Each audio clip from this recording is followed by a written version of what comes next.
Aw, man. Coolerbot got into the art supplies again. Man, he's gotten paint all over everything, including himself. Ugh. What's black and white and red all over? You? Bingo! Okay, at least tell us why your water jug is full of weird green liquid. Call me Ecto Cooler Bot. I'll get the cleaning supplies. Yeah, that's probably a good idea.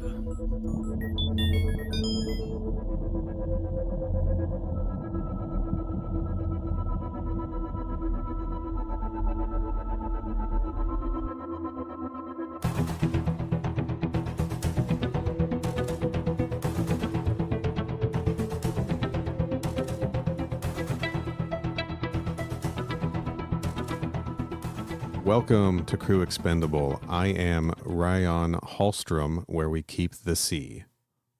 And I am glorious proletarian brother Rohrbacher. Close, man. We both pulled from the same story. Love it. And we are a sophisticated ship's AI computer system guiding a lone survivor through the Alien franchise. A child, no less. You can't see it right now, but I'm kissing my fingers like an Italian chef. Mwah, mwah. Loved it. Man, it's been a minute, Kenny. Do you think we need to explain to people what Ecto Cooler is, or just let them Google it? It has been a little while since Ecto Cooler was around. Ecto Cooler was a flavor of high C, yes. and the flavor was green. Yes, and the mascot for it was Slimer from the Ghostbusters. That is correct. I'd like to clarify that when I say the flavor is green, there was a period at the end of that sentence. I wasn't going to go on. The flavor is green. It's green. That's what flavor Ecto Cooler is. Yeah. It's green flavored. Green flavor. That is correct. I feel like it had a resurgence a few years ago. Maybe it's still on the shelves. I'm not really shopping in the high C aisle these days. But which reminds me, you know what else I found on the shelves that I didn't know they still even sold anymore? What's that? I found a box of Quisp on the shelf. Quisp. Are you familiar with Quisp? I know the name. All right, Quisp it's a little box of cereal. Whoa. And it's like blue and has like a goofy looking little pink alien guy on it. Yes. And the actual food itself is, imagine Captain Crunch, but it's shaped like a little UFO disc rather than a barrel. That's what Quisp is. It's literally just Captain Crunch, but shaped differently. But like, dude, it's so good. I've heard of this. I've had this. I don't know how. It says it was introduced in 1965 and continued as a mass market grocery item until the late 1970s. But then Quaker Oats Company marketed it sporadically, and with the advent of the internet began selling it online, and it returned to grocery stores in 2012. Hopefully the box you got is not from 2012.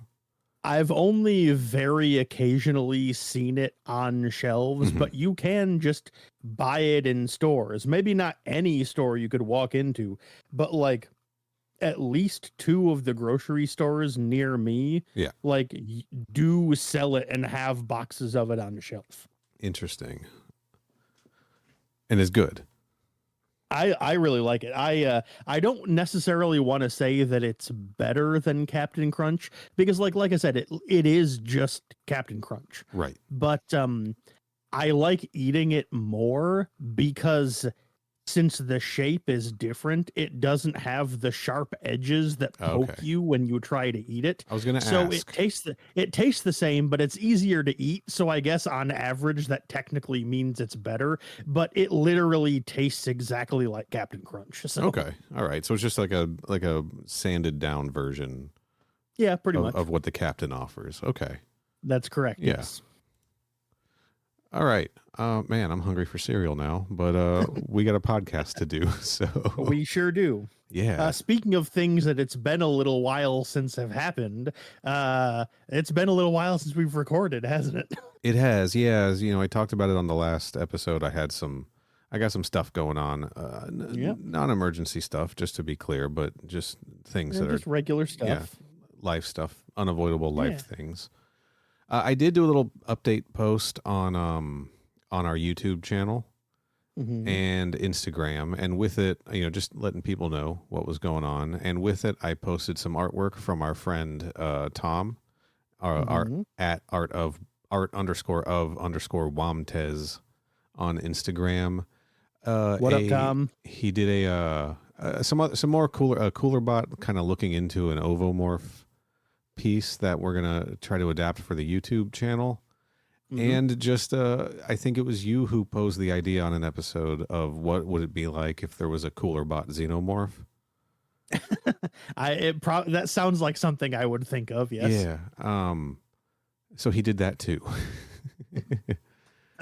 You can see those again. They are on a YouTube lets you do posts if you're if you follow our channel. You can see those at Crew Expendable on YouTube and at what's our Instagram at Crew Expendable Pod.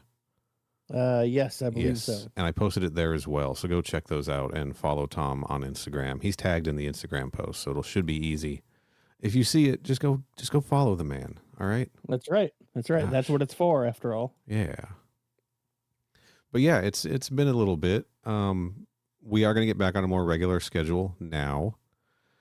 Starting That's with the this plan, yeah. Starting with this episode on Alien Black, White, and Blood #1 from Marvel Comics.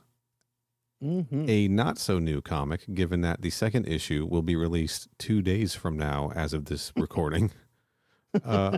Yeah, sure will. But hey, it's if you haven't read it, it's new to you. And it was new to us too before we read it today. I do want to say the What If Aliens What If issue 1 has also come out since our last episode. Mm-hmm. And it's going to be a minute before we tackle that. I think we are going to do more bug hunting stories next. Mm-hmm. More bug hunt stories. Sorry, I'm calling that series Bug Hunting. That's fine. And then I think we're going to tackle What If #1 after that. And we might still kind of flip-flop between the 2 or 3 of these things until things settle down a little bit more. But that should allow us to keep on schedule and keep getting episodes recorded. Mm-hmm. And hey, man, it's all about that content, right? Sure is, baby. Some of which we're making right now. And there's a lot of alien stuff right now. So especially in this very book. Right. Yes. This is Alien Black, White, and Blood is an anthology book. And I know that we normally do new comics as a read-along, but because this is an anthology, we read ahead. We read these ahead of time. So, or this, I guess, these stories. Yeah. There we go. Yeah. Just because shifting gears in a live read might be kind of tough, That's the other thing that surprised me about this. How you said, we read these stories ahead of time. I did not know that this issue was extra length and had multiple stories in it until I started reading it and went, oh no, this will take longer to finish than I expected. Because when they said it was an anthology series, I was expecting it to be one story per issue, but each issue was just like a different unrelated story. I didn't expect it to work like an anthology in the way Dark Horse Presents does, where it's one issue that has multiple stories in it. Yeah. That definitely threw me for a loop. I did not see that coming. We got a lot of bang for our buck on this one. We sure did. Kenny, have you read any of the other Marvel Black, White, and Blood series? Not only have I not, I literally did not know this was an ongoing thing that Marvel did until I was reading a blurb where they're like, the Black, White, and Blood title comes for Alien this time. And I was like, oh shit, I didn't fucking know they've done this before.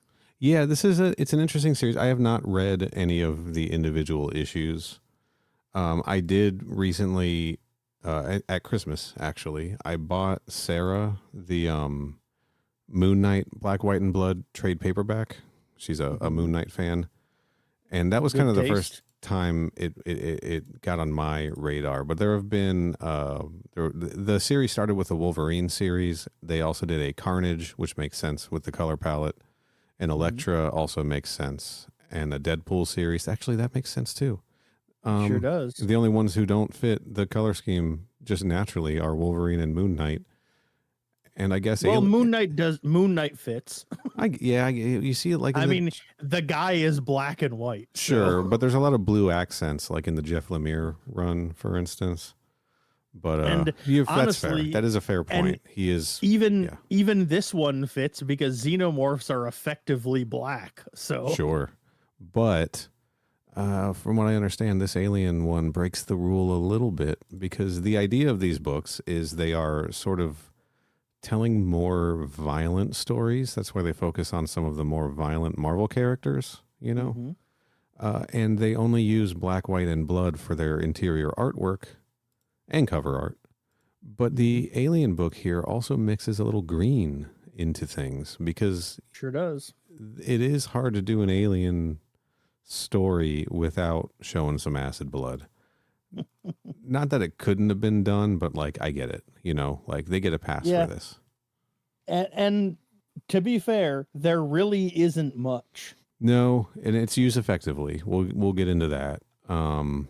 Like I just went through, and the first story doesn't have any green in it. Right. The second one has quite a bit, and the third one has quite a bit. But But again, it is. I think it's used well, and it adds to the story.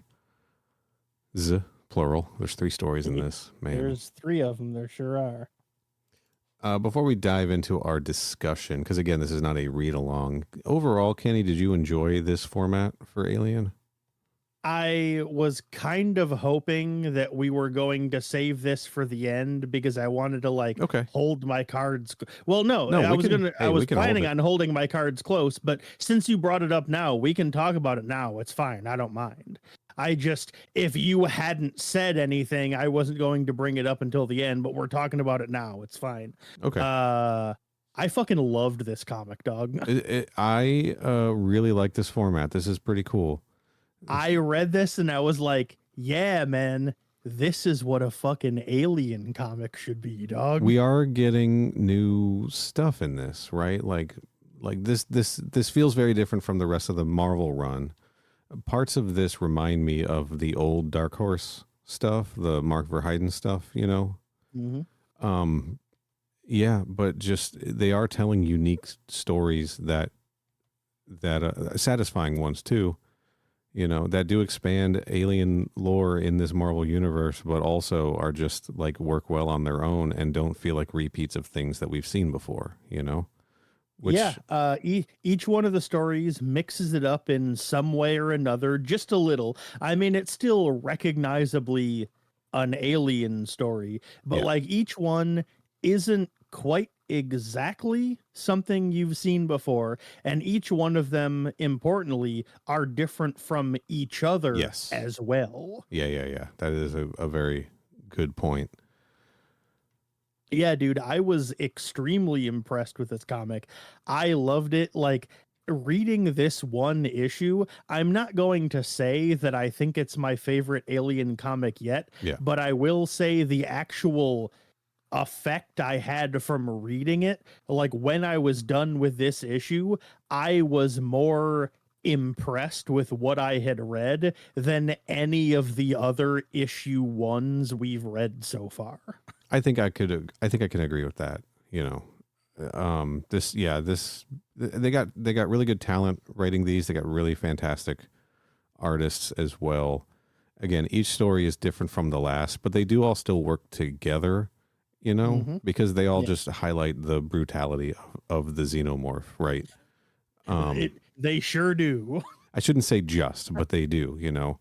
But they definitely do that, yes. This is, I think, you know, when we were talking about Descendant, and I was like, I was saying I need more like fixed points and events to reference. Having these little short stories is accomplishing the goal of fleshing out the the Alien universe within the Marvel Comics run in a way that like I needed, honestly. you know. You can't see it because we're not on video and this is an audio only podcast, but I was nodding along silently to everything you just said. I was like, oh yeah, yep, totally, 100% agree, baby. Yeah, this is really, it's filling in some gaps and things a little bit, right? It's just adding more to the world. I think we should just start talking about it, honestly. Cool, works for me. So we open immediately with a story before we get to credits, and it is a part 1. It is called Utopia Part 1. I'm assuming we'll see part 2. Maybe we'll see a part of this in every issue of Black, White, and Blood. That would be fun. The part 1 certainly implies there will be at least a part 2. So Yep.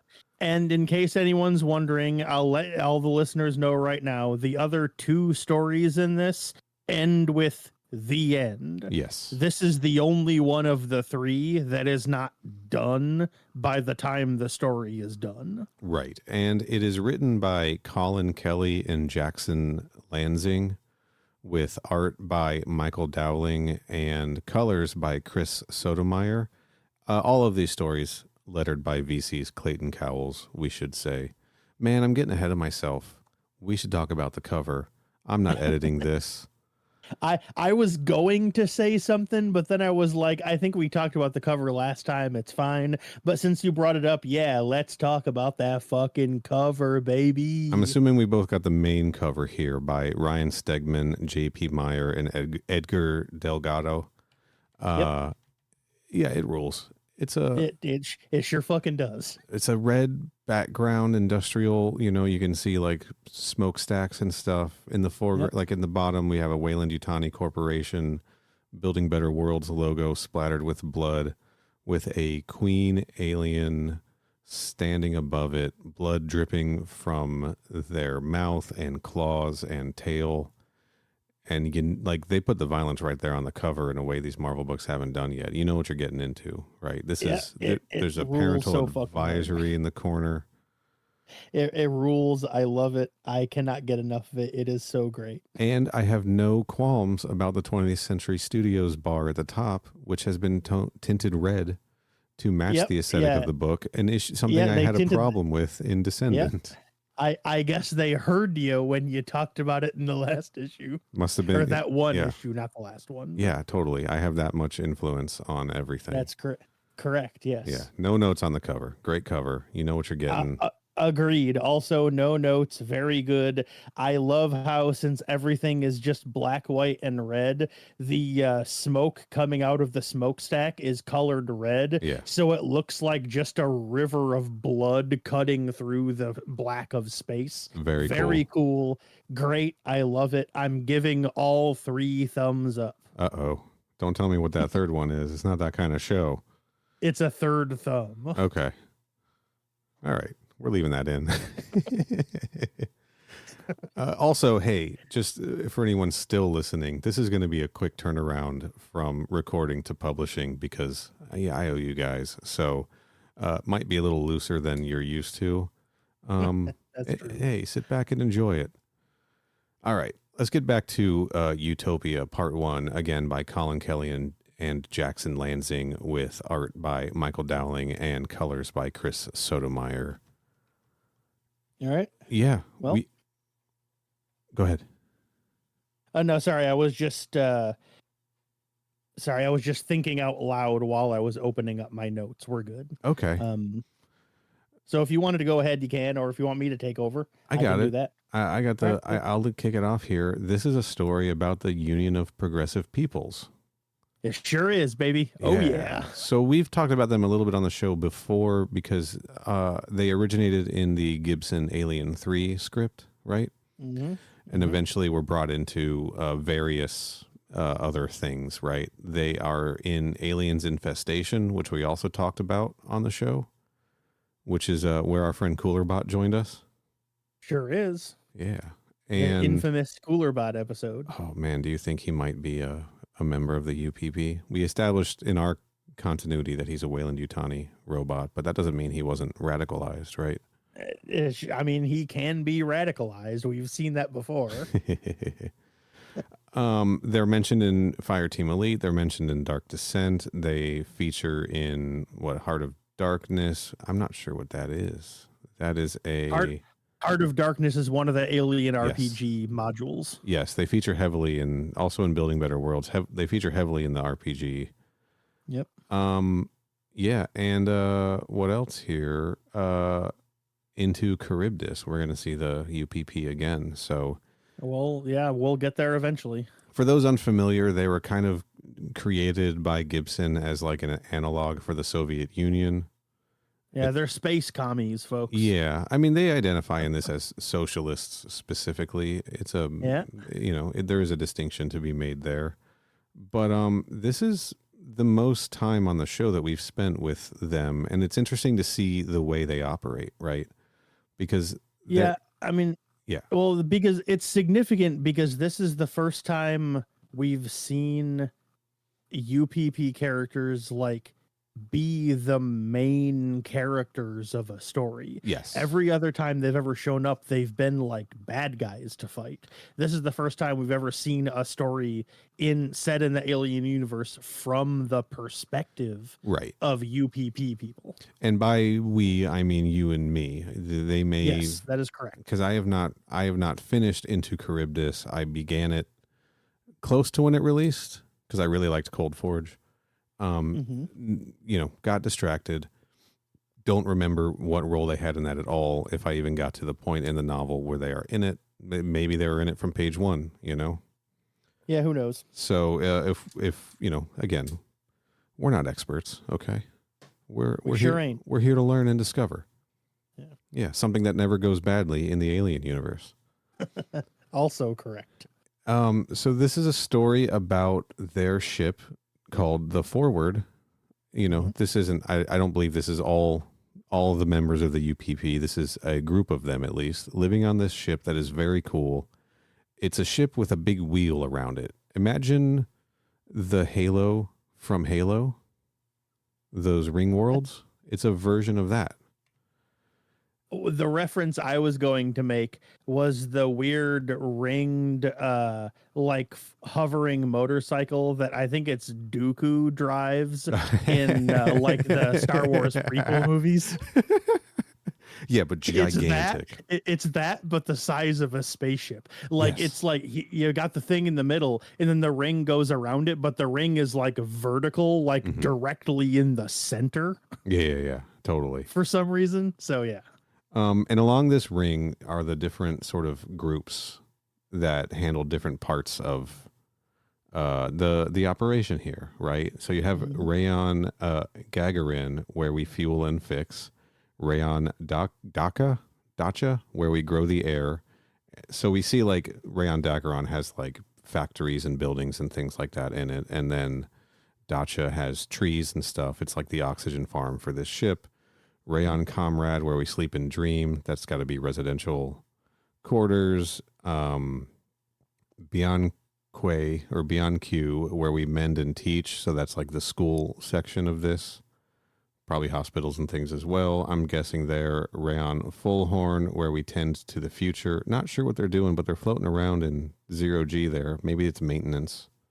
Right. Yeah, like docks, maybe something like that. Who knows? Rayon Magellan, where we keep the sea, which is their water supply on the ship. And Rayon Marks, where we make the future. Again, a manufacturing sort of place. Looks like there's some dudes in lab coats down there, maybe.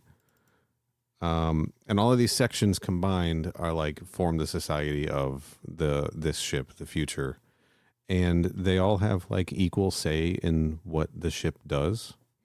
Mm-hmm. And our main character for this, I don't know that she's named. She is. It has the name written on her lapel. Yes, it is Siostra. Captain Siostra. Captain Siostra. I mean, I don't know if she's actually the captain. I just assumed she was. Well, she does say she's not the captain. She's just the voice. She's the one who sort of talks to all of the groups, and then they all come to a consensus about what to do. She's. All right. I mean, that's just quibbling over her specific titles. I mean, she's functionally the captain of the ship is my point. She is, but this is a socialist organization, so yes. There's no hierarchy. Yes. There's no Fair hierarchy, enough. Right? That's why she doesn't use the title. And this ship encounters a derelict corporatist ship, a Weyland-Yutani ship to be specific. Yeah, I mean, we don't find that out for another couple of pages, but I mean, that's who they refer to as the corporatists. Yeah, we do. Yeah, we do. I mean, we do get some shots of the ship after a few pages once everybody has voted to rescue this place because they want to prove that they are not like the corporatists. They are, they're here to help. And this is significant because the reason they're holding a vote is because they didn't just find the ship and they're like, oh, should we like vote in to like go in and like loot the place or whatever? Like they've discovered life signs on the ship. And so they're like, should we rescue this person? Like everything else we do here, we're putting it up to a vote. And everyone votes yes. So they head over to the ship to rescue the one person still alive. Yeah. And they dock for the first time in 15 years, 12 years. I lost the number. I got it right here. It's I think it's 12. Yes, 12 years. The first time they've opened their docking bay in 12 years of flight. And they talk about how difficult it is to dock their giant ship with such a tiny ship. But like, glory to the eggheads, their maths lead the way and such. The writing is very fun in this, and I can't honestly tell if they are making fun of socialism or not. You know, I can't tell. That's the one thing that I'm kind of like, all right, like, is this okay? But hey, it's the future. People talk funny in space, right?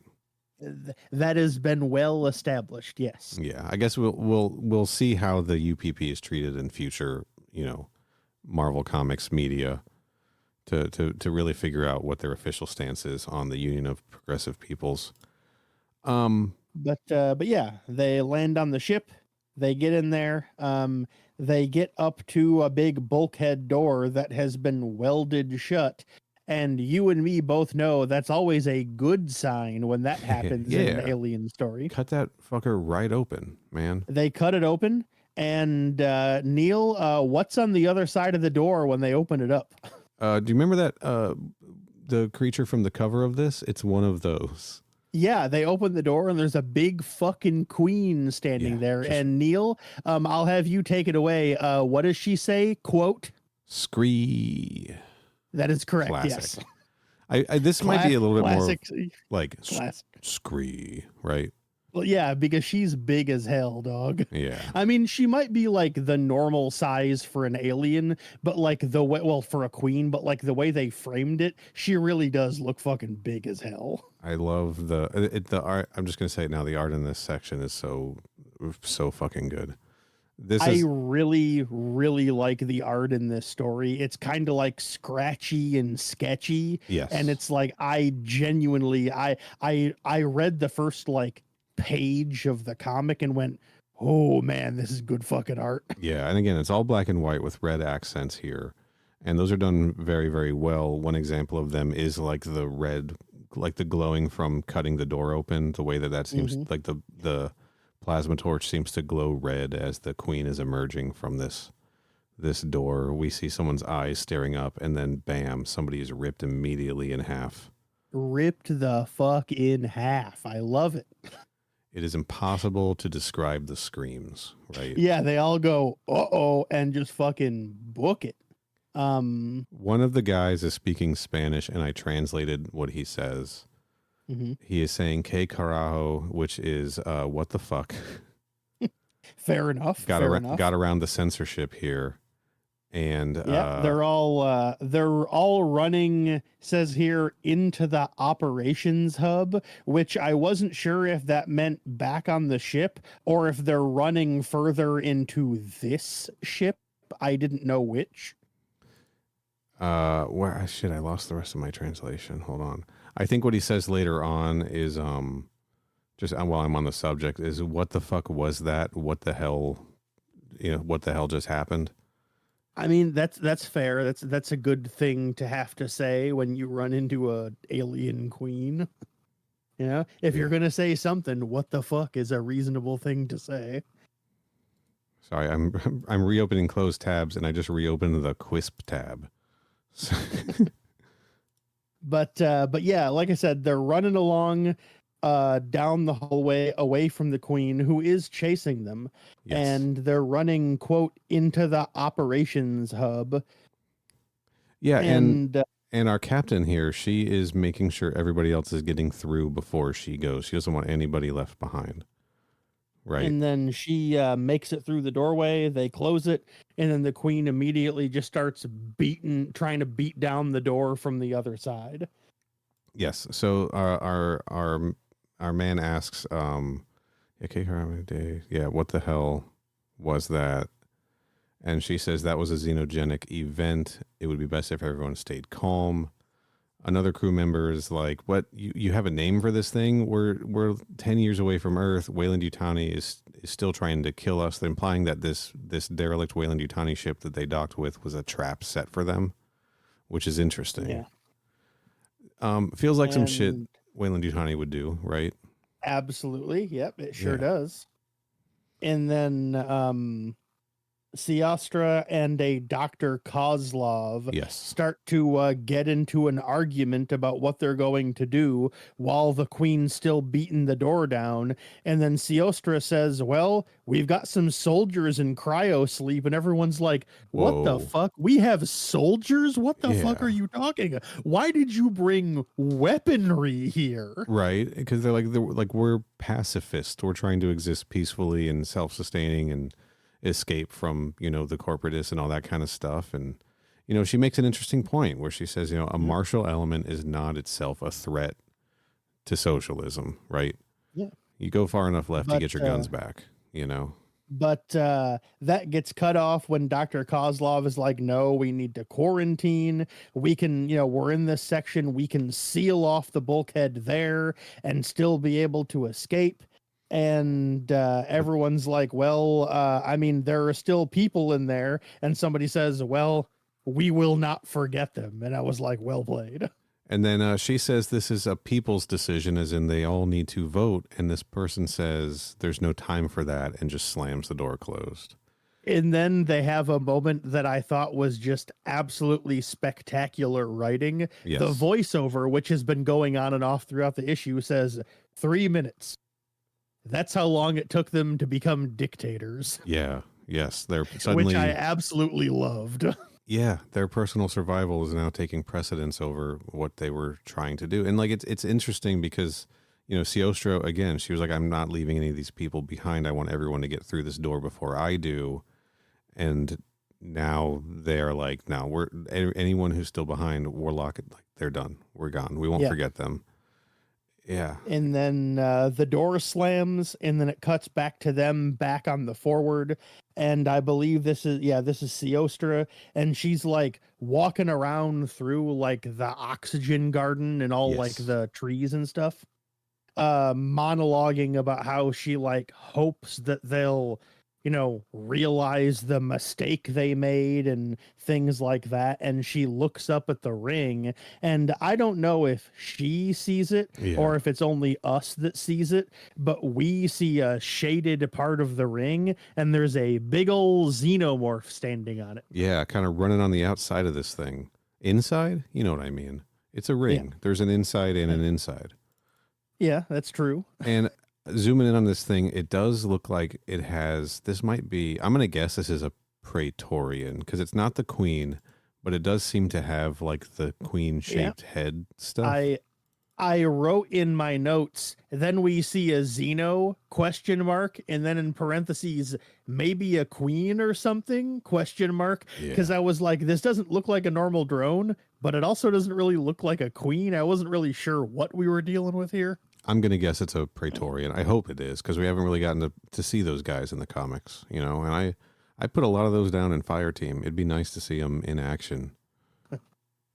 And then, folks, to be continued. That's how it ends. Be continued. Can I admit something to all of the Alien fans in the chat that I realized literally half an hour before we started recording? You don't actually like Alien? No. Okay. Just looking at this credits page before we started rolling, seeing the date 2179 as when Hadley's Hope was overrun by xenomorphs. I was like, that's 200 years after the film Alien was released. That's what they were. That was on purpose. It sure was. That's correct. And this is the first time I've connected that. It may not be the first time I've connected that. I should say I have not gotten a lot of sleep in the past week and a half. That's fair. So who knows? Maybe we talked about it. No one can hold that against you. We might have talked about it on the Aliens episode. We might have. Who knows? I don't remember back that far. Mother I mean, like most. Net. That's right. Mother at crewexpendable.net. Like most podcasters, I forget everything we've said the moment we stop recording. So maybe we did talk about it on the Aliens episode. I have no idea. Maybe I just realized it again for the first time. Who knows? Yeah. When recording, my brain's an etch-a-sketch, baby. It's fine. What a hell of an intro to this series, right? What a hell of an intro, man. Yeah, I am excited to see the rest of this story play out in the coming issues, and I am glad that there's a connecting through line to these. Also, like I like the idea of we're still going to get a story, a longer form story out of this series. Yeah, not only did I read that and I was excited, like very excited to read the rest of the other parts of Utopia, but that being the opening story really made me excited about reading both the rest of the issue and the rest of the issues. That's right. And I love that it's bringing in old alien lore instead of this being like a spinner's colony or something, right? Or something new brought into the Marvel series. I'm glad we're getting some connections to previous Alien ideas, and even if it's different continuity or shown differently, for all I know, it's certainly shown differently than they were in Infestation. Where they were not upset about having guns, and I think had lots of them. If I'm remembering correctly, if I remember correctly, I believe the only UPP members we ever meet in that game have guns and are trying to kill you. Yeah. But I am a little bit like, man, I don't know. What are they saying? Like, these people gave up their ideals so fast. Like, I guess that's going to be the crux of the story, Yeah, maybe. And I guess, the idea is like, in the face of something this terrible, like, what would you do? Yeah. Give up your whole way of life just to try to survive. Yeah. It's interesting, and I'm looking forward to it. I thought the story was great. Now, like you said, I'm looking forward to more. So. Again, yeah, I thought it was really good as well. Excuse me. Let's move on to story number 2, The Hunt, written by Stephanie Phillips with art by Marcelo Ferreira and colors by Pete Pentazis. This is what happens when I'm like, we're not going to edit this one hard. I fuck up everybody's name and get embarrassed. Pete Pentazis and Michael Ferreira. The person that did the colors for The Hunt, if we got your name wrong, sorry. That wasn't even, I said Michael Ferreira. There's not a, Jesus Christ. This is all there isn't. I was going to say there isn't a person named Michael credited in this issue, but there is. Apologies to Marcelo Ferreira for me. Let's talk about The Hunt. The Hunt. Unlike the last story, this one is entirely self-contained. There is not going to be a part 2. And as by the time we get to the end of the story, you'll probably understand why. It starts off with some smug-looking guy, all in green, gesturing towards a big Weyland-Yutani symbol and monologuing and waxing philosophical about humankind's innate need to kill anything they come across. Yes. Classic way you, right? And we pan out and we see that he is some kind of like, talking, gesturing, moving hologram that's like outlining an intro for like a group of people. They got like bracelets on with a big red light on them, and they're all just like standing around. There's 4 of them standing around board, and they're all like holding like I was going to say USMC, but that's not what they're called. No, M41A pulse rifles. Yeah, well, I was trying to think of colonial Marines was the phrase I was trying to think of. There you I go. was going to say they're all standing around holding colonial Marines weaponry was what I was Yeah, trying to say. these may not be M41As. They look enough like them that. Hold on, let me look at my Nerf gun real quick. But Yeah, they're missing the rear, like the stock on the back, but basically, more or less, these are modified somehow, maybe, but yeah. And we cut back to a couple of other dudes that are also in the room that look like real tough guy soldier types. And while Totally. this is happening, They also look thrilled to be here. Oh, they look very happy that they're doing whatever it is that's about to happen. The hologram is talking about how, like, you're being welcomed to an experience, the chance to hunt a foe, et cetera, et cetera.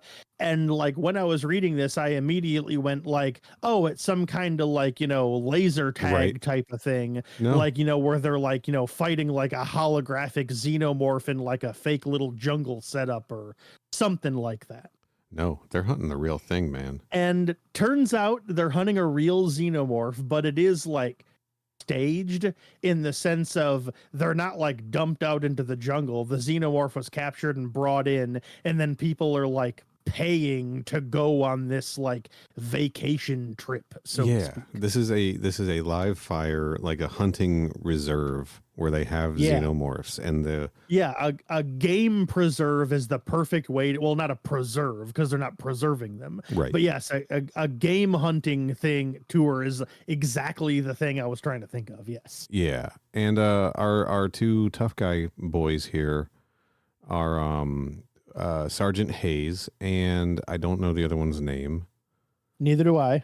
He may not have one, but they are, Marines in charge, I guess, or something. And they're like, it's our job to keep you safe. There's 4 xenomorphs in there. That's 1 kill shot each. We have safety measures, but the xenomorphs are still extremely dangerous. You have to retreat to the designated green zones immediately if we order you to, right? Yep. And then we're introduced to a character who's basically the Craven the Hunter of the Alien universe. Valentina Petrovich of the Petrovich Estate. And she shows up and she's complaining because like the red bracelets they have on, I'm guessing it's the bracelets anyway, activate some kind of like personal force field defense around you. Yes. To like prevent the xenomorph from getting on you and like being able to attack you and all that. And she's complaining about like, oh, why do we have to have the force fields? I'm like the best hunter in the galaxy. I don't need this shit. Mm-hmm. A nice detail on the use of color in here. The bracelets are red, and then when they are activated, they turn green. Mm-hmm. Just a nice, just a nice way to use the limited color palette here. But yeah, she's like, I would have paid more if I didn't have to do this. And then they're like, look, you have to. And then we find out that one of the other guys on the expedition who looks like Egon from the Ghostbusters cartoon. Yeah, he's the nerdy guy with the poofy hair and the glasses. Yeah. He's like, I helped invent these force fields, my company, and helped create these. The xenomorphs aren't going to know that we have them. It's just going to help us like level the playing field. So I think implying that her concern is like, the xenomorphs are going to see the force fields or whatever and not be as aggressive or something. I don't know. I don't get maybe she just thinks it's not dangerous enough with the force fields. Sure. Who knows? Well, clearly she's never met a fucking xenomorph before. She obviously has not. Yeah. And so the 6 of them head off into the jungle. Yes. Also, Egon can't cock his gun, and one of the soldier guys has to do it for him. And he looks very pleased to be doing that. Yeah. Pleased in the same way they both looked thrilled to be there earlier, if you get my drift. Yes. And the 6 of them are wading through the jungle, and they're just like discussing their surroundings, giving a little backstory about what they're doing and why they're there and what they hope to, to accomplish by being there. I like that. There's like a washed up actor there that's looking to make a big comeback and such. Right. And George from Seinfeld is like, hey, I know why you're here, trying to resurge revitalize your career. You used to do sci-fi movies and hunt aliens and those. Now you're doing it for real life. What a good photo op. And washed up actors like, what are you talking about? My career's not dead. And he's like, you haven't been in anything for like 6 or 7 years. I'm pretty sure your career's dead, dude. I would know. And I'm George Costanza. And while they're having this conversation, a xenomorph is creeping up through the brush behind them and then leaps out to attack them. And they all go, oh, shit, and just start blindly firing at it and actually end up successfully killing it. We see that it must, like, the force fields must be like proximity triggered, because as the xenomorph gets closer to washed up actor man, we see the green glow around him. Yeah. Also a nice touch. And he puts it down. Yep. And ends up getting its ass shot off. And Valentina comes up and kicks it in the face. And actor man's like, man, I thought it would be harder. He's like not satisfied with the kill. Because why would you be? You know? And then all of a sudden, with a big click, KLIK, all of the lights come on and all of the like backdrop, like viewpoint stuff starts glitching out and zipping in and out of focus. And then everyone's force fields turn off. This is interesting. So first of all, some very well lettered screes from the xenomorph on this page. But also this implies that like part of the environment is also a holographic, right? To provide cover and stuff, or is this just like a stylistic choice? I'm not sure. They're like touching a tree, asking if it should be glitching like that. So I think it's interesting. But yeah, then our boys come over the intercom and they're like, hey, tough hunter people. Hey, Miss Petrovich, we disabled. Bad news. We just shut off all the safeties. Yeah, just like you wanted. And while that's happening, they see 2 more xenomorphs approaching them through the woods, and everyone's very upset. And then it cuts back to the little like guard tower that the 2 soldiers are in, and they give a reason for doing this that I understand, but I'm not sure it really worked for me narratively. But I was like, you know what? It's fine. I feel like they didn't fully think the plan through.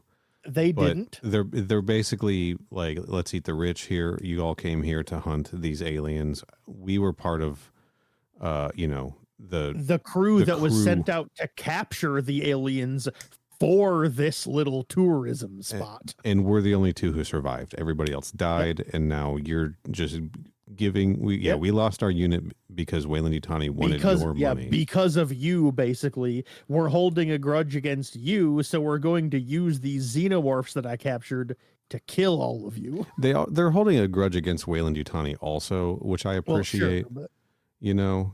And I again, I don't know that they thought this through all the way, because like surely there's going to be like Weyland-Yutani's going to know what happened, right? Yeah, they sure will. But also not that it really. Yeah, go ahead. I'm not sure that they care, because they're just shutting this thing down, maybe trying to ruin its reputation, even if it costs them. You know. I don't know. Also, a little side note that they mention, and then it never really comes up again. It says here, one of them says that they were stationed in the sensor that was responsible for breeding them. Right.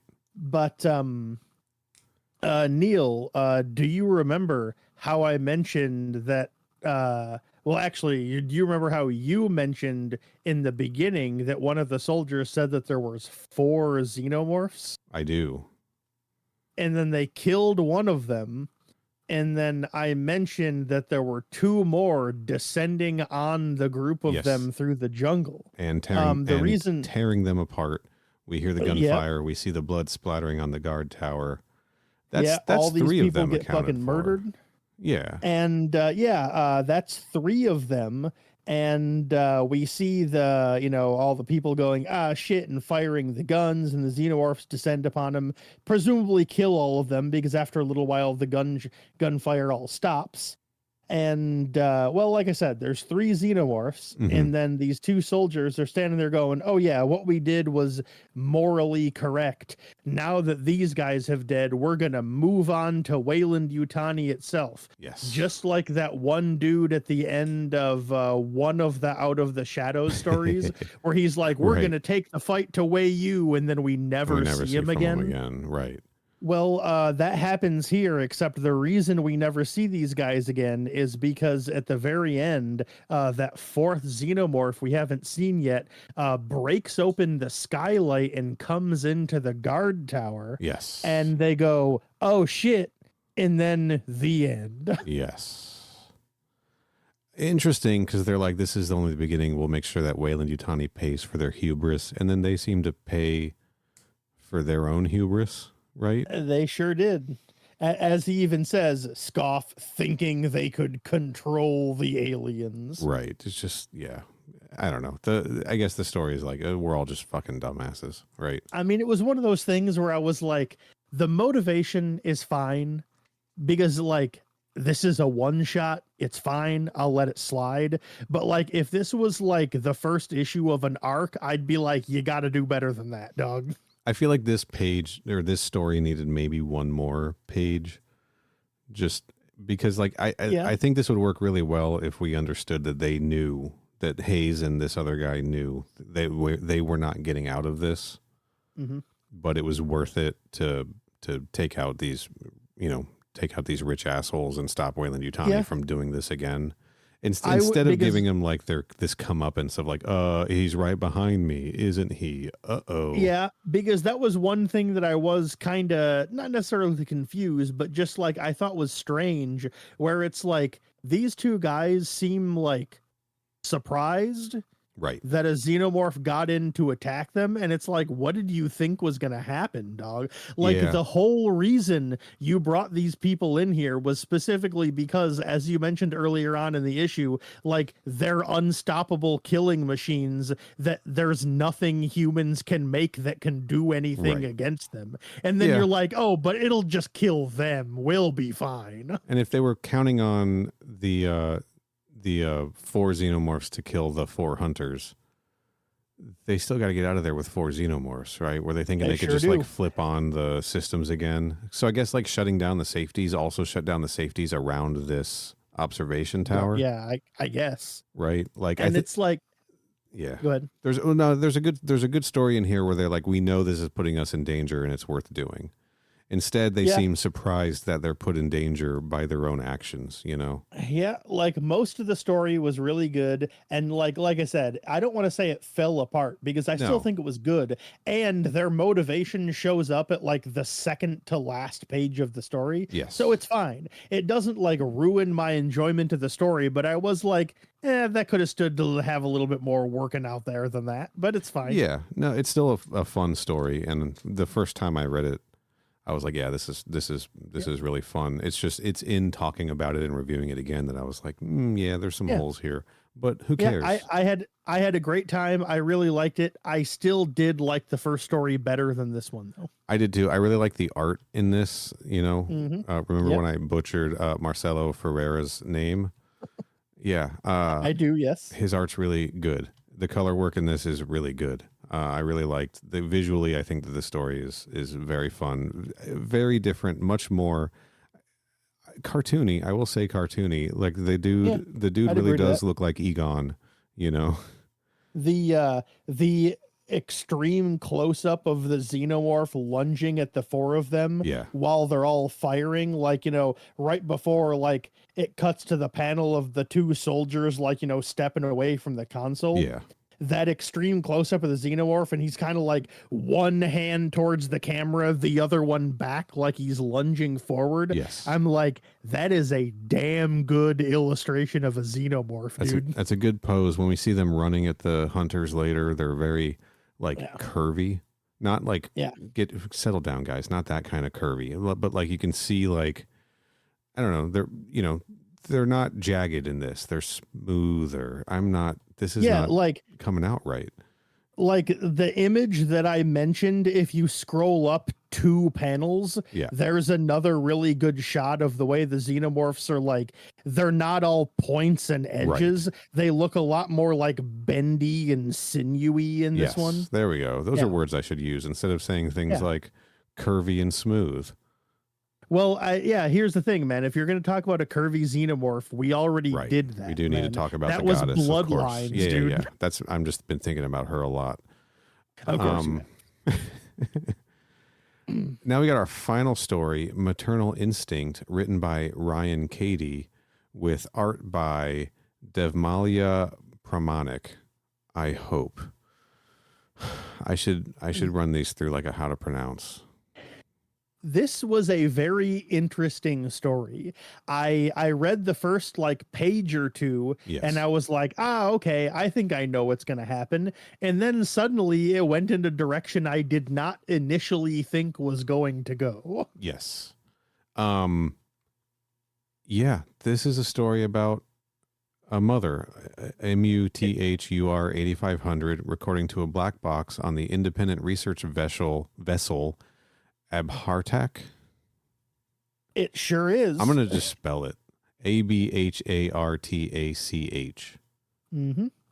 And this is significant because Mother 8500 is the main character and the viewpoint character of this story. This is very cool. I loved this concept. I dig this. I'll just be straight. I dig this. These Xenomorphs, by the way, very angular, very rough. Panel 1 of this story is a shot of the Abertact, or however it is you pronounce it. And Neil, what is literally panel 2 of this story? It's 2 Xenomorphs in kind of what would be similar to maybe the Nostromo common room. It's just splattered in blood and dead bodies. 2 Xenomorphs kind of marching through. Blood on the ceiling, dripping down. It is. Everything's covered in gore. There's like a dead body lying at the table, just red all over the place. All of these opening panels, we see another dead body in the console room, like the mother console room, the skiff room or whatever. One thing I really like is that these Xenomorphs, since everything is black or white, you have the option of drawing the Xenomorphs mainly being black or mainly being white. Yes. And since in real life they're black, you'd think they would draw them black. But in this comic, these are drawn with white as the primary color, so they look like shiny and chrome and silver, and it looks extremely fucking cool. Yeah, these really highlight like the metal aspects of the Xenomorphs, right? We hear about they have like metal teeth. We've heard that referenced here and there, the razor sharp tails. These look like walking saw blades, They sure the fuck do.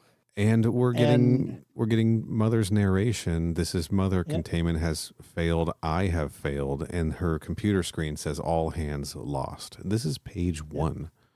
Right. Yeah, this is page 1 of the comic. She activates self-destruct, as she says, in compliance with the ship's charter. Yeah. None of them survived. And as she's saying, all is lost, she gets an alert saying that 1 life sign has been detected. Yes. Dr. Tanya Baker's son. Hidden and sedated as a mercy, right? His name is Joshua, by the way. Joshua Baker. Yep. He got sedated and hidden away underneath like a bed or whatever. And Mother is like, he was hidden there with the intent of like taking him to the escape pods later, but then everyone got killed and so no one was available. And she's like, I have to resume self-destruct because it's the only way to like prevent this contagion from spreading. I mean, it's the only way to be sure, right? That's right. And I was purposely avoiding trying to say that. Thank you, Neil.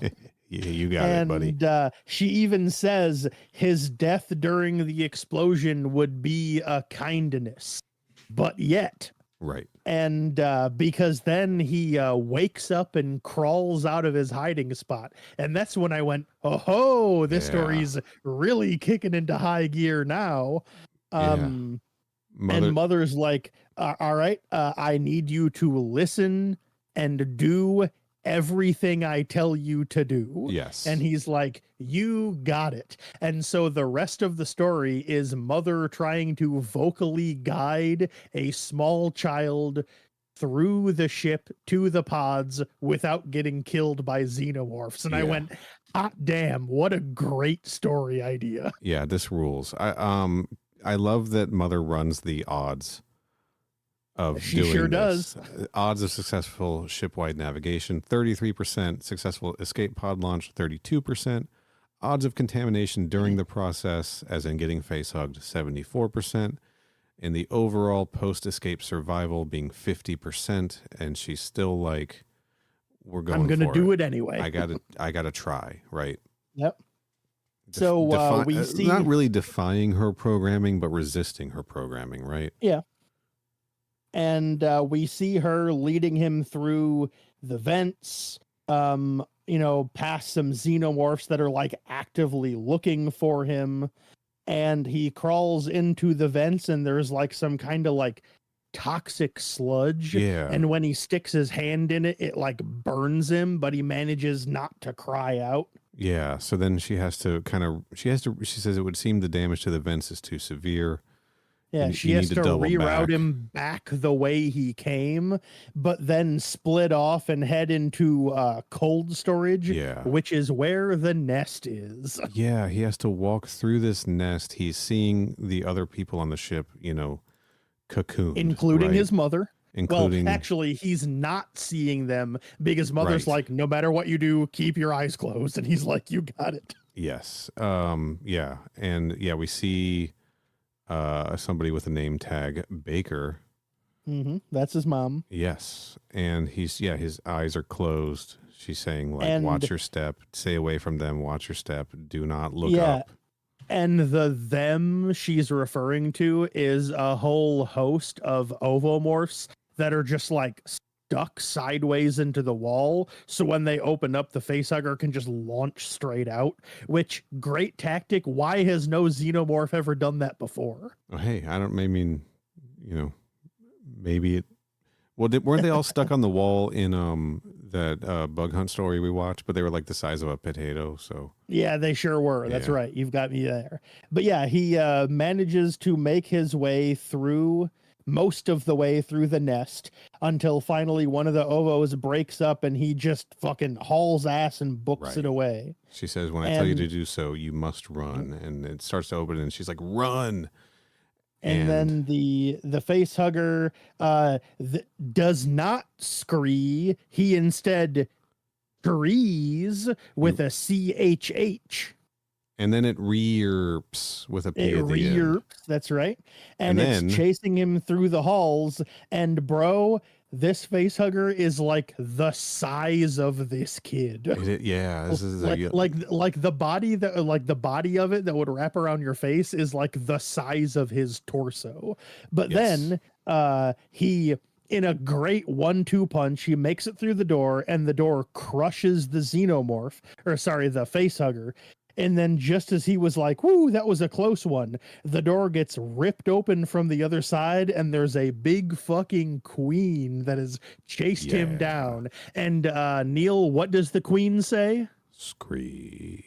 That is correct. We got another classic xenomorph scree. We did. And he goes, ah, and then turns around and hauls ass. Yeah, and Mother is still narrating all of this stuff. I love when he comes through the door and he's like, I thought the monster was just in my dream. And then the queen shows up and Mother's like, not a monster, just another animal, a perfect animal with perfect instincts. And dude, look at the fucking drawing of that queen in that panel, dude. It rules, dude. It's the way it's just like towering over him and the tail's like swirling around. God, it's so fucking cool looking. And he like runs and hauls ass and like the queen's, giving it to him, like running down the hall right after him, of course, faster than him. And she's like gaining on him, reaches out and gets like a hand just like inches away from him. Yeah. And meanwhile, Mother is giving a speech about how this queen's just protecting her young. Nature has given her a single priority. I have more than one, so goodbye, Joshua. And right after she says that, Joshua runs into a wall with a big thud, Yeah. and you're like, oh no, Mother has locked him in. And then the queen turns around to approach him, like I said, like hands just inches away from his face. And then right as that is about to happen, the door shunks closed in front of him, and turns out that wall that he ran into was the back wall of an escape pod. Yeah. Escape pod launches. Joshua gets away. 50% chance of survival, right? And self-destruct is resumed. Yep. And the queen is standing around over the egg's tail curled around her while she waves her arms around and screams as the self-destruct is resumed, and then it blows the fuck up. The Abartak, I'm going to say. Love this story. First of all, Yeah, I loved it too. I thought it was great. Really well thought out. The mother aspect of this whole thing, from Joshua waking up and like looking for his mother, to Mother the computer being like, well, I am Mother, but I'm not your mother, to the queen trying to protect her eggs, right? Her instinct to protect her young, to Mother then being like, I understand what it is to have lives under your charge, to guide them while you can, to send them out into a hostile universe alone. Like the mother aspect of the mother computer. It's cool. It's just even all the way through to when the thing is imminently about to self-destruct, what does the queen do? Go back to be with the eggs. Goes back to the eggs to protect the hive, right? Yeah, man. Just really good. You know, we got a lot of dad stuff in Thaw and Descendant, right? This delivered just as much mom stuff in fewer pages, right? It sure did. Yeah, this was my favorite of the three, in all honesty. I mean, we'll see where that first story goes, you know, but so far, this was the highlight. This is the one where I was like, this is something familiar. This feels like Alien, but it's exploring something that we haven't really explored before, with the exception of, as far as I know, there could be other stories like this, of course. There's a lot of Alien stuff out there, but I was getting flashbacks of when Ash has combined with the ship's computer in Out of the Shadows, and he's like this sentient thing in control of all of these systems, you know, and he's doing his sort of black box, the ship's, the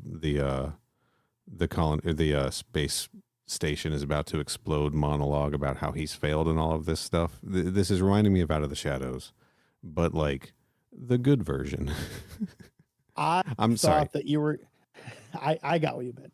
Yeah. I thought that you were going to say it was reminding you of both the comic of Newt's Tale and the novel that is like the events of Newt's Tale, but just like rewritten for the new canon. Right. Because it's about like, you know, a small child trying to, you know, survive and work their way through a ship by themselves that's filled with xenomorphs. Right. A river of pain, right? River of Pain, yes. But then you took it in a different, more intriguing direction, because your comparison was less obvious than mine was. So in my mind, that makes it the better of the two. Okay. Well, but it's both though, right? Like that is correct. By saying it's familiar, like it is reminding me of Newt's Tale, of, you know, Rebecca trying to survive on her own. But this time, this kid's like, yeah, I mean, the mom themes are present all over the place in this series, you know, and this was just like a really nice distillation of it, and felt like a fresh way to examine this, or like a fresh way to discuss this within the series. I mean, for fuck's sake, the computer's literally called Mother, just like it was in Alien, right? Also, this story of the three, this one is the most green. There's a lot of green in this one, and again, I think it's all really used really effectively.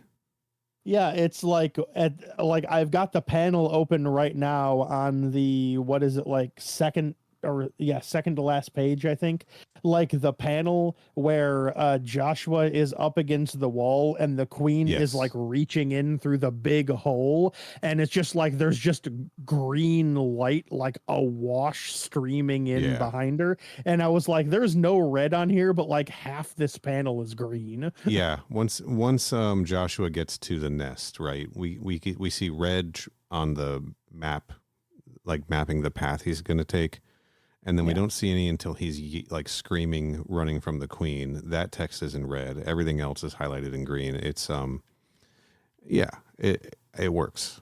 Like it does, yes. Rules are meant to be broken, right? And this again, this limited color palette, this is very effective. I don't know how you could do a computer focused story in the Alien universe without using green, because Mother was green text on black, right, in the first movie. Exactly. Yep. And the Sevastopol, like all of the computers in there is green text on black. Like that's such a part of the aesthetic of the computer systems in the Alien things that we like, you know. I don't know what color Father is, for instance. I have to assume that's the reason why, even though the whole point of this series is to only have one color, I assume that's the reason why for this one they're like, let's do some green. Yeah. Because it's like, here's the thing. If they did, like, imagine this story, like this specific one, not this issue, but this specific story. Imagine this story without any of the green. Like, we would know that in the world of the story, it is green because we know that computers have green text in the Alien universe. But like, if they didn't actually do the green, we'd be like, I don't know, it still feels kind of weird and looks kind of off though, you know? Yeah. I think it highlights Mother's presence in this, because it's a computer, right?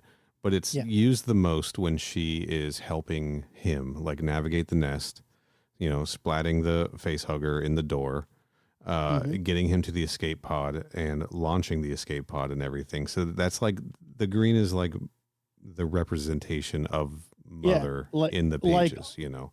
Almost any time green shows up, or most of the time green shows up, outside of like that being the color that like the Xenomorph is depicted as and stuff like that. But like for the most part, until he gets to like cold storage, when green shows up, it's generally like that means that Mother is there. Like the presence of Mother is indicated by the appearance of green in this comic. Yeah, and as she gets until later on, of course. But but I think then it's still implying like she's watching and she's guiding and she's closing the door, and like, you know, she's the words thud as he runs into the wall. I don't know. It shows her like presence and care for this young boy. Really loved it. Really different than, you know, any of the other Alien comics we've read, certainly from Marvel. I don't know. I mean, you know, there's some weird Dark Horse stuff, as we've talked about many times.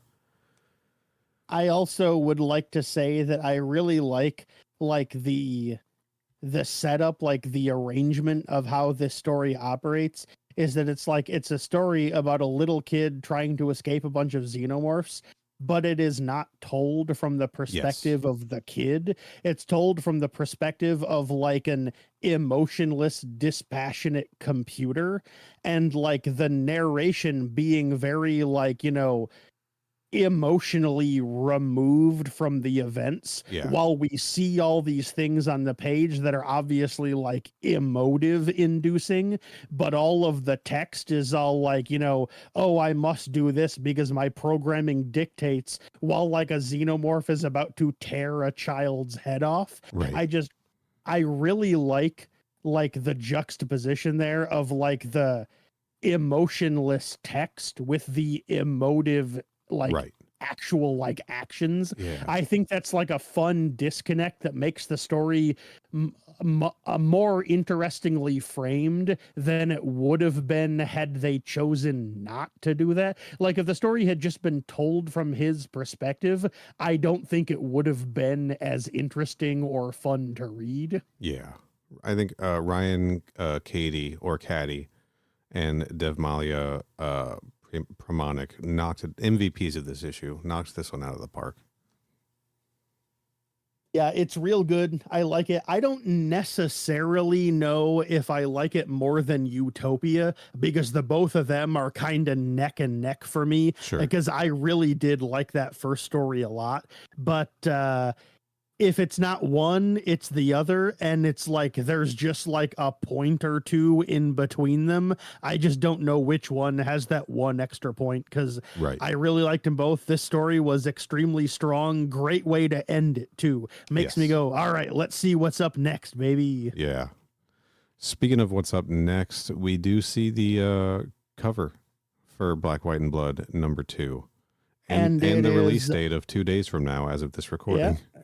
And the cover is another queen. Yes. But rather than standing on top of a building, it is standing in front of a whole horde of regular xenomorphs. And they're all like running towards like you, the reader.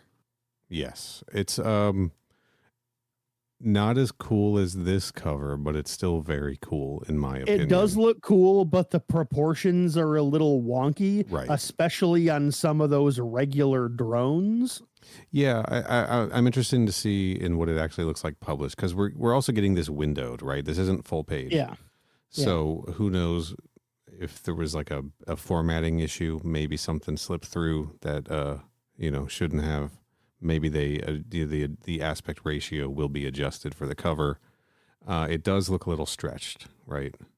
It does. The all of the regular drones look like they're speed skating because they have because their heads all like go back really far and then taper to a point like the helmets on a speed skater kind of.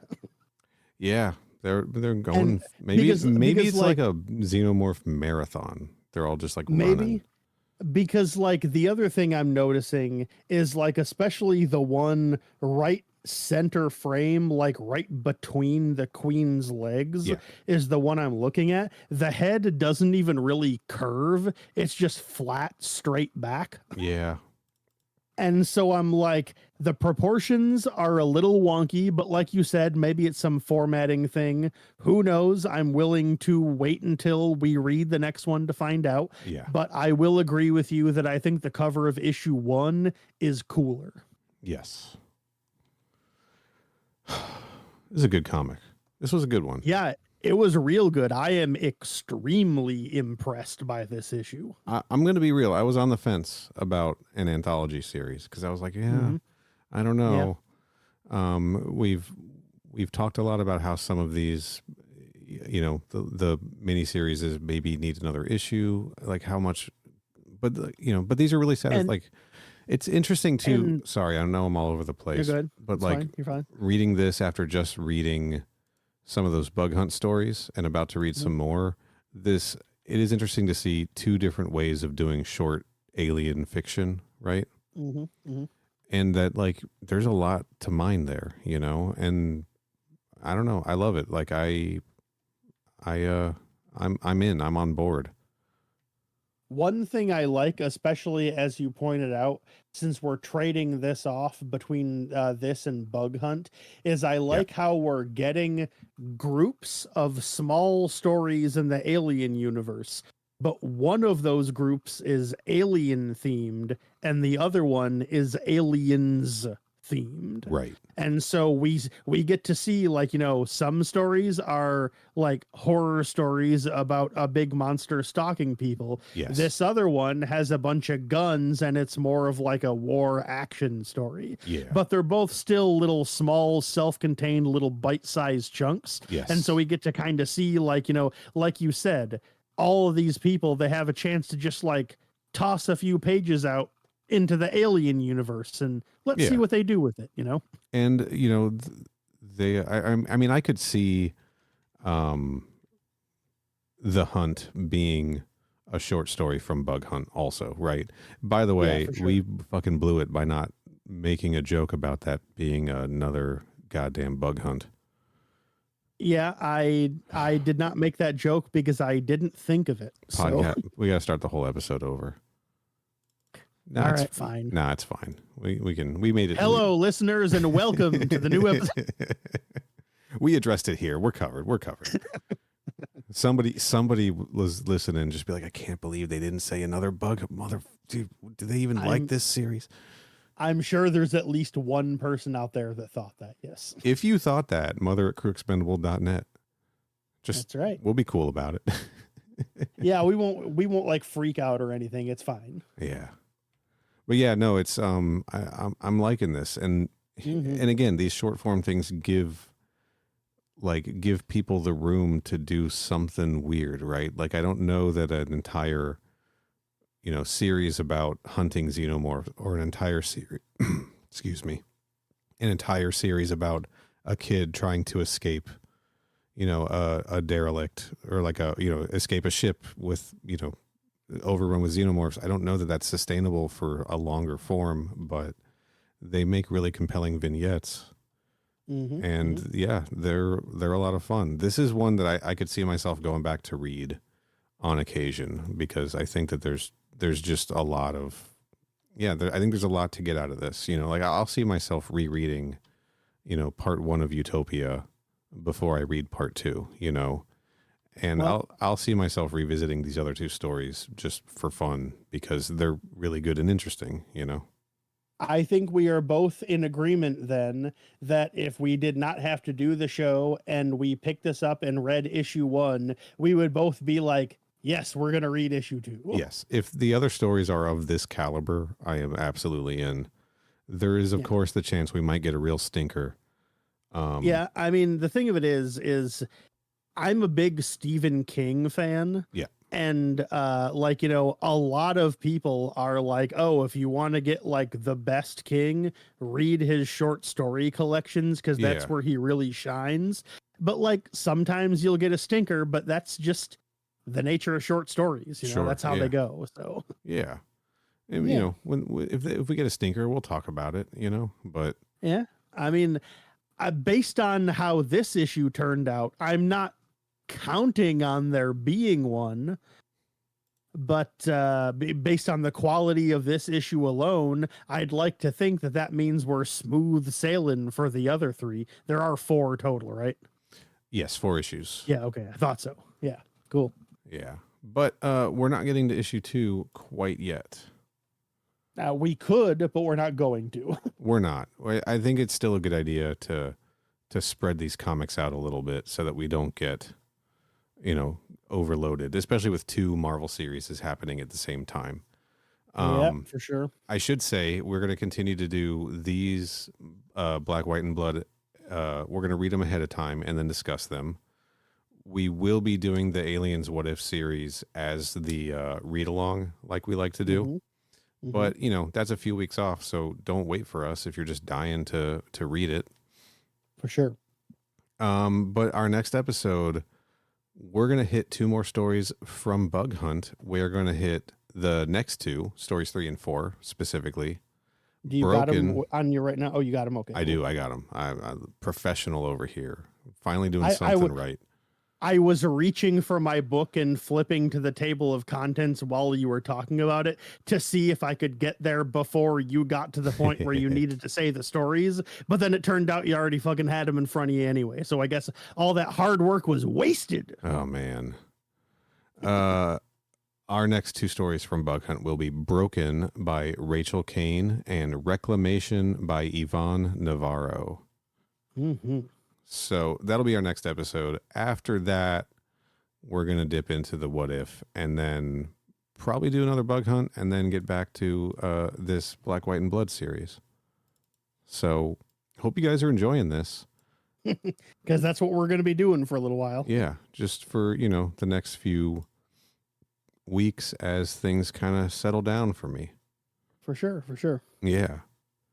And also, this episode is going out unedited, so to everyone whose name I messed up, I apologize. I'm trying, guys. Yeah, we're doing what we can. All right. Yeah, Kenny, feel free to call me out. We're just a couple of dudes. Just a couple of dudes xenomorphing our way through the xenomorphiverse. That's right. I am tired. Kenny, feel free to correct me on any pronunciations I get wrong. Call me out publicly. It's totally cool. That is assuming I definitely know the correct way to pronunciate them, which I probably don't. And I do welcome corrections in the email or in the Instagram DMs as well, because it's the only way I will learn. Also, speaking of corrections, yes, I know I said pronunciate and not pronounce. I said that on purpose as a joke. Fuck. We're going to get like 7 emails about that. Jesus. Well, not anymore. I just said I did it on purpose as a bit. All right. I don't want to hear about it. Man, I got to go to bed. Sounds good. Kenny, where can people find this show on the internet? A few different places. You already mentioned a couple of times our email address, which is mother@crewexpendable.net. Feel free to send us an email about whatever. You can say it doesn't even necessarily need to be alien related. We'd prefer it if it was, because that's the show. But I mean, really, you can talk to us about anything. Yeah. We have interests outside of just alien. Have you been playing the Tomb Raider remasters? Let me know what you think. Yeah. Any Persona fans out there? We're both playing Reload.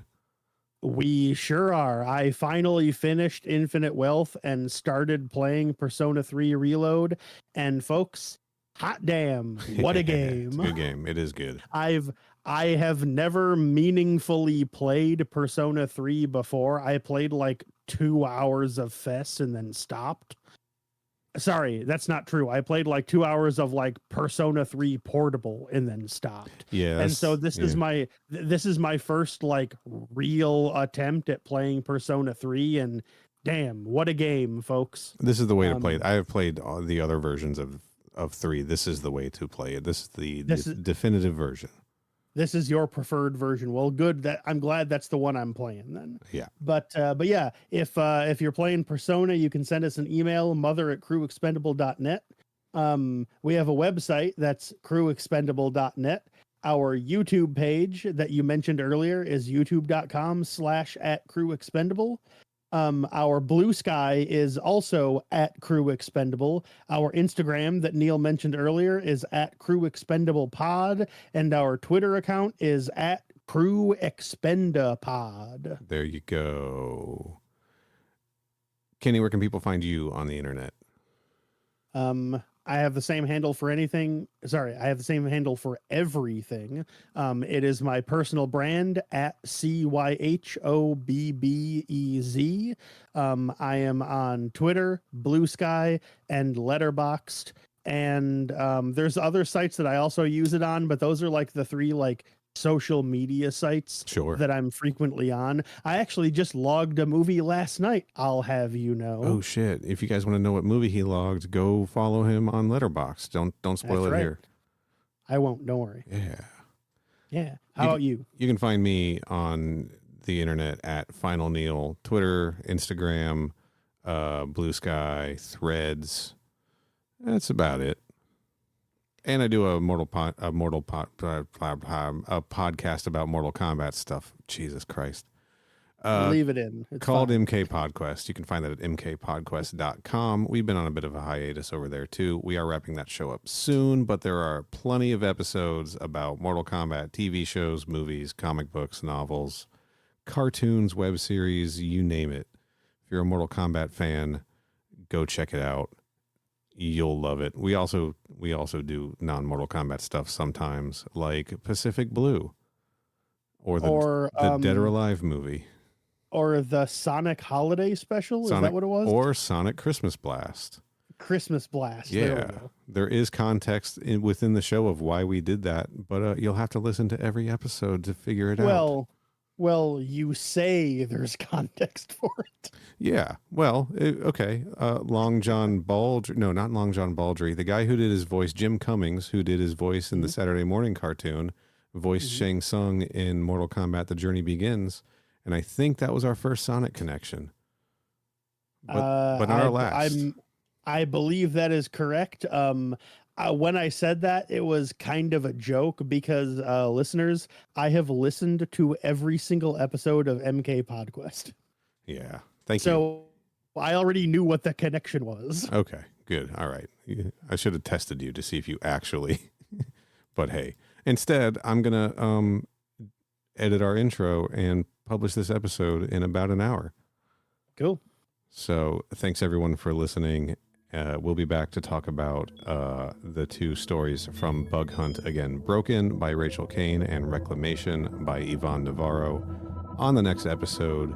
So until then, stay frosty.